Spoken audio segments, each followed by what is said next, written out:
Namni siyaasa baratee fi namni doktorummaa baratee namni injiinarummaa baratee beekumsi isaa garaagara. Namni saayinsii waraanaa beekuu fi namni saayinsii siyaasaa beekus garaagara. Wanni hundinuu beekumsa. Uummanni Oromoo waan barbaadu san argachuudha fedhiin keenya. Sheexaan illee yoo bilisoomses yoo rakkoo kana keessaa baase lakkii sheexaanni baasuu hin danda'u jennee mormuun dogongora. Nuyi Oromoon aangoo qabachuu qaba. Sabni kun aangomuu qabaadha. Sagaleen uummata kanaa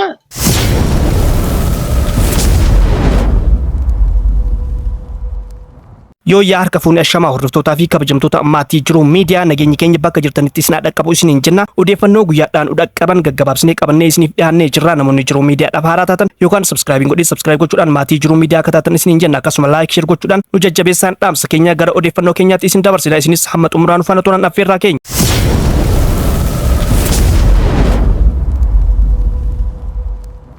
Durataa waldaa ogeessota fayyaa Itoophiyaa kan ta'e Dr. Yoonaataa Daanyaachoom humnoota itti kan qabamee jiran gaafiin ogeeyyota fayyaa Itoophiyaatti bana karaa nagaatiin gaggeeffamaa ture. Guyyaan tokko yoo hafu mootummaan Biltsiginnaa durataa waldichaa dursee hidhuu eegalee jira. Haaluma wal fakkaatuun Oromiyaa keessattis godinoota garaagaraa keessatti ogeessota fayyaa hidhuu eegaluun jalqabee jira. Hojjetaan kamuu yeroon itti sagalee isaa waliif ta'u yeroon isaa amma jechuudhaan hayyoonni miidiyaalee garaagaraatiin dubbataa jiru.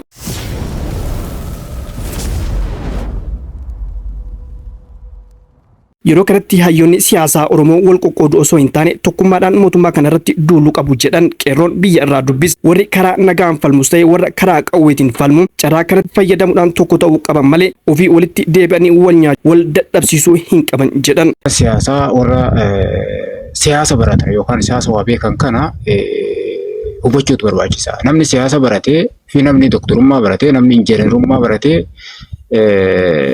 beekumsi isaa garaagara. Namni saayinsii waraanaa beekuu fi namni saayinsii siyaasaa beekus garaagara. Wanni hundinuu beekumsa itti haajama jechuudha.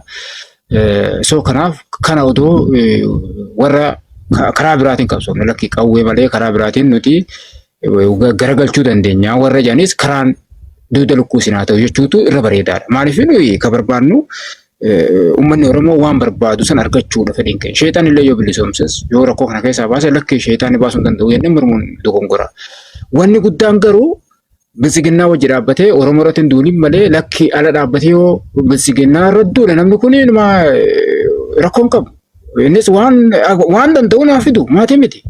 Garuu nuti kan irratti dubbachuu qabnu kan isaanis qeequu qabnu yoo warri karaa biraatiin qabsaa'u jechuun faallaa qawweetiin karaa biraatiin qabsoo gaggeessu kuni wanni ammoo oboon godhaa jiru kun sirrii miti.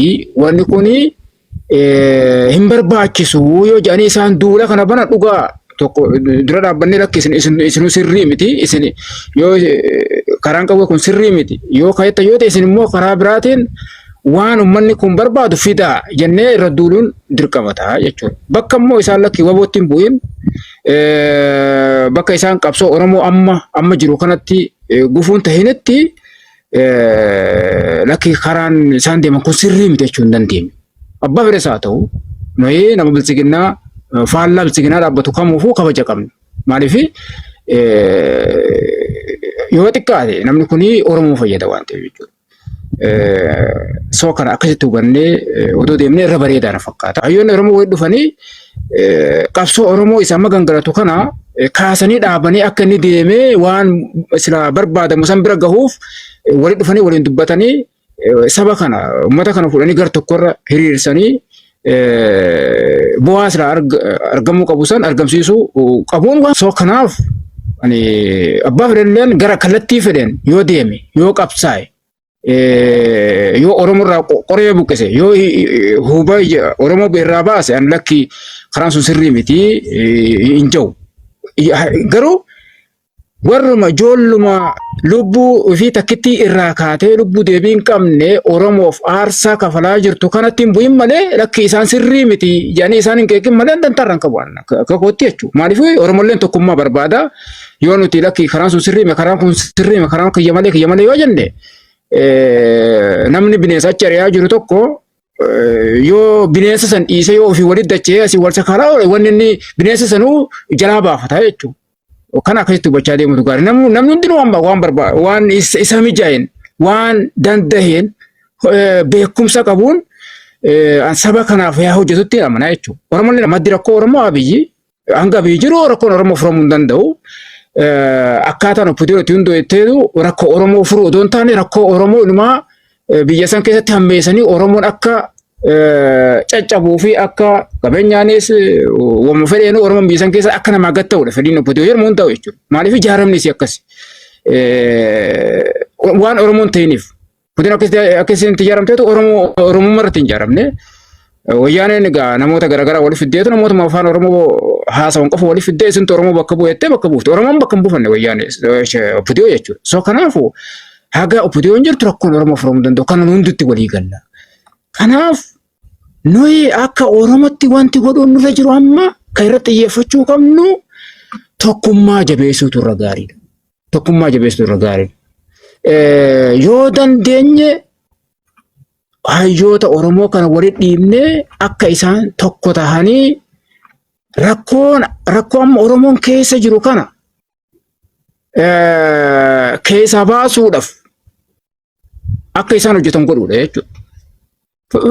Hojiin keenya guddaan kana ta'uu qabu. Shaambita gubbaa godhatteenyu jechuudha. Kanaafu yoo tokkoomne malee galma barbaanne kana bira gahuu hin dandeenyu. Waggaan akkana jiru yoo tokkoomne waggaan jiru warri Abiyyi mormi hundi tokkoomuu qaba. Maaliif Oromoon akka rakkoo qabu walii gala. Wanni isaan tokkoomsan illee hin jiru.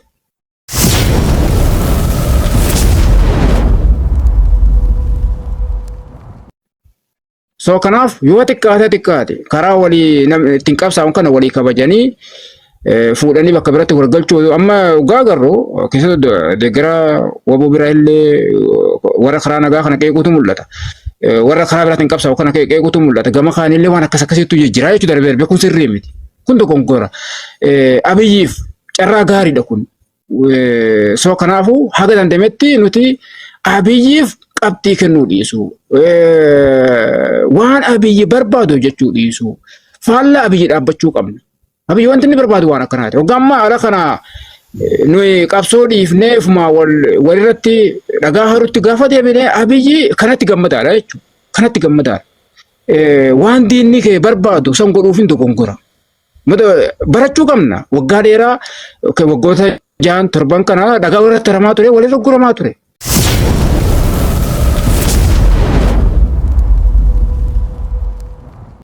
Kun dogongora. Waan akkana kana keessa ba'uu qaba. Oromoon akka Oromoo dhaabbachuu qaba. Ka qabsoofnuufis nuti murna tokko yookaan gara tokko gara aangoo fiduudhaaf miti. Ani sammuu keessa namni kun aangoo qabachuu qaba. Yaanni jedhu nama keessa jiraachuu hin qabu. Nuyi Oromoon aangoo qabachuu qaba. Sabni kun aangomuu qabaadha. Sagaleen uummata kanaa humni uummata kanaa Oromoon akka Oromootti humna guddaa tokko ta'uu qabaadha. Oromoon gaafa aangome gaafa humna guddaa tokko ta'e abbaan barbaade gara barbaade micciiruu hin danda'u nama dantaa isaa kanarraa dabse gurra qabee ofirraa buusaa jechuudha. Gaafa Oromoon akkas ijaarame gaafa Oromoon sadarkaa san gubbaa ga'e akkuma biyyoota warra dhiyaa biyyoota ammaa wanni kun Afrikaa keessatti illee biyya garii keessa jira. Maaliif uummanni wanni xiqqoon tokko yoo badee gabbahee mootummaa gurra sadarkaa qabu gubbaa jira jechuudha. So kana akkasitti sabicha kana sadarkaa sanitti humneessuudha. Sadarkaa sanitti ol fiduudha. Malee nama aangomsu waan akkasii keessaa ba'uudha. Rakkoon keenya rakkoo sabaati, rakkoo walooti. Oromoon abbaa biyyaa ta'uudha. Oromoon haqa isaa argachuudha. Wanti nuti qabsoofnu malee garee yookaan nama aangomsuudha miti. Kan akkasitti hubataa deemnee irra bareedaadha jechuun barbaadanii. Hayyoota Oromoo karaa nagaa qabsoofna jedhan namoonni hedduun ni balaaleffatu.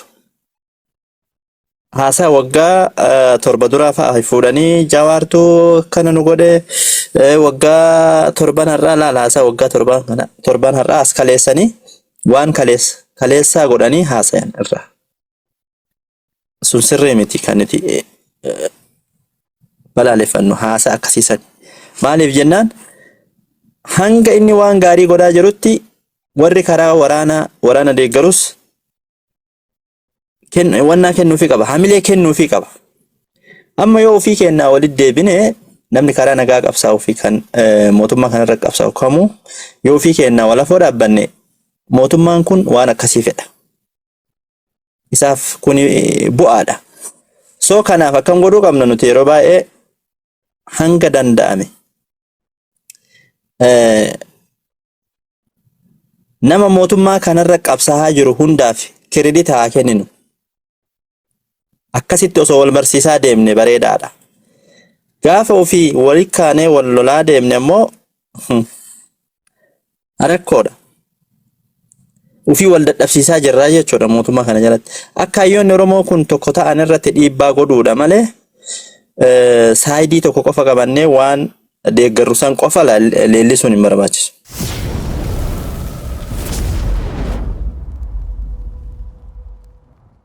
Egaa hordoftoota fi kabajamtoota maatii jiru miidiyaa odeeffannoo guyyaadhaa qabannee isiniif dhiyaanne kanumaan goolabnee jirra. Odeeffannoo keenya biraatiin hamma olitti deemnutti nagaan turaa isiniin jenna. Namoonni jiru miidiyaadhaaf haaraa yookaan subscribe gochuudhaan maatii jiru miidiyaa akka taatan isiniin jenna. Akkasuma laayik gochuudhaan nu jajjabeessaan dhaamsa keenya waan hojiin turtaniif galatoomaa ulfaadha.